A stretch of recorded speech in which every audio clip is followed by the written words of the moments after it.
Hello everyone, welcome to my channel. My name is Mariana and today I'm going to be teaching a topic that's quite vulnerable and quite specific to what I'm already going through, but I know that many other girls are going through the same thing. So yes, it's sensitive to me, but just like a video that I was listening to a couple days ago, and something that I thought for myself as somebody who wants to teach is the fact that maybe I will have to share something that I'm vulnerable about, but in the process, I'm going to teach somebody who is vulnerable as well.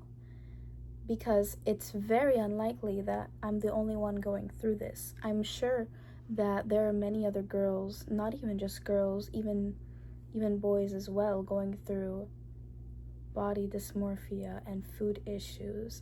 It's something that I used to not want to talk about with anybody because of how sensitive it is, but the fact that it is so sensitive to me, the fact that I have a vessel that is somehow able to teach another one, it means that I can make it a less sensitive issue. It also helped me to deal with the issue by breaking it up into digestible pieces, because when changes are undergoing in your life, when you're struggling with such a huge and important component in your life, it's very easy to get stressed out. And when we get stressed out, our mind, when we get stressed out, it's hard to think clearly and coherently, because the stress of having to overcome the issue and potentially not even knowing a solution makes it so much harder to break something down and deal with it in a good manner.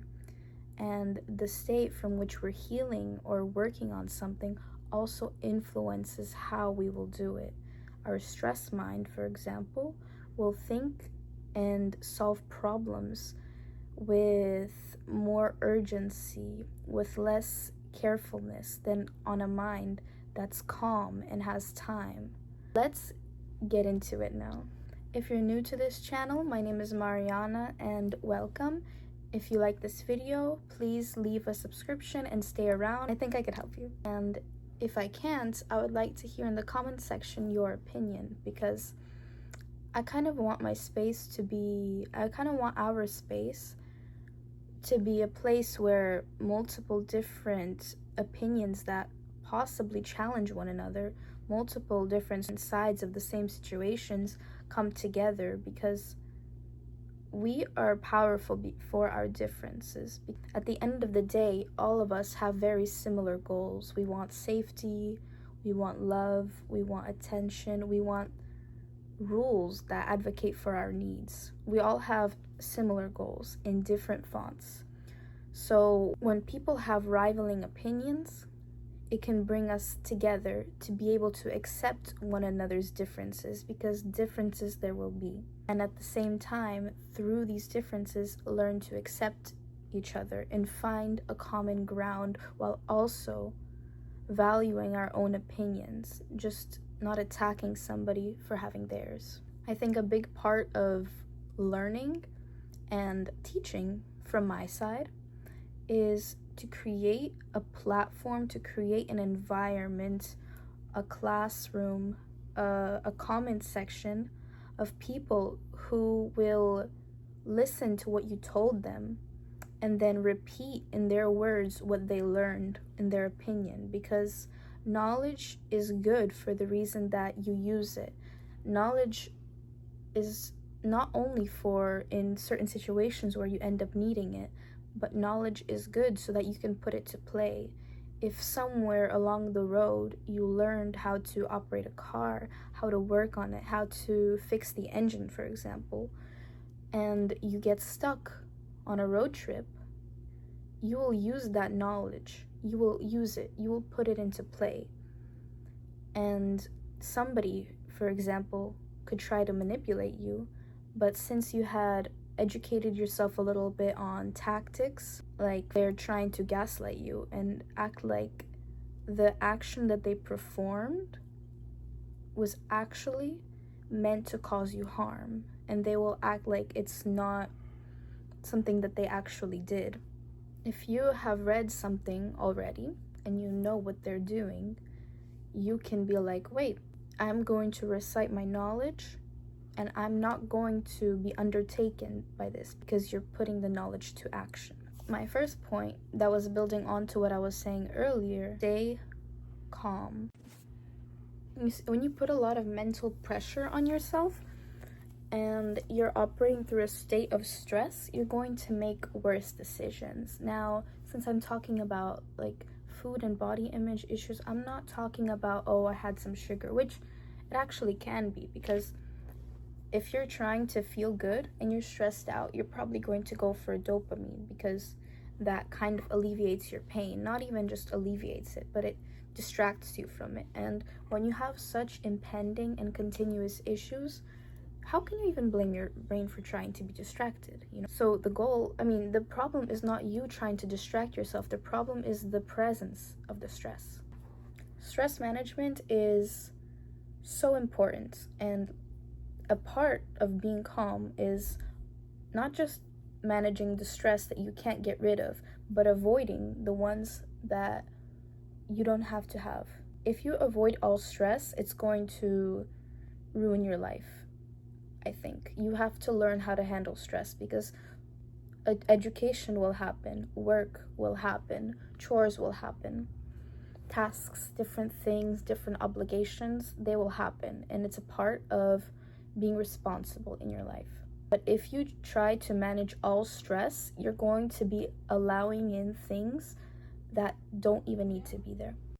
For example, you're gonna have some people in your life that stress you out, but you don't have to have them in your life. That's the kind of stress that you don't manage, you avoid, and you get rid of. And things that you have to do for your well-being is kind of the stress that there's no avoiding, there's only getting through. And sometimes the only way out of things is through things. For rock bottom, for failure, which is getting on to my next point. When you have food and body image issues, you're scared of failure, basically, very likely. So that you're scared of gaining weight, that you're scared of overeating. And it's hard for me kind of to say this, but it is really true.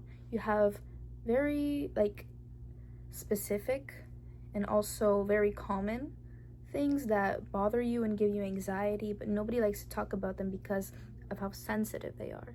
But in that fear of failure, there is a huge upside that you could potentially have. Failure will happen, and preventing it is like preventing a variable that's essential. It's essential for the process. Because if you think of it, without failure, you wouldn't even know that you need to grow. Maybe you want to grow right now because of failure in the past, but it's going to happen again. Failure is going to happen again, and that's how you're going to realize that you're going to have to grow, and you're going to have to grow, and you're going to have to grow, because how you want to grow right now, if failure doesn't happen, you're not going to want to grow in the future. Failure is not just a bad thing.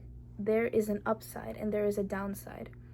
Get on the upside of failure. Realize that I might overeat, yes, because if I am putting restrictive values into my brain, then my brain is going to try to load up while it can. So when you give it the opportunity to indulge, it's going to overindulge because it sees no other option.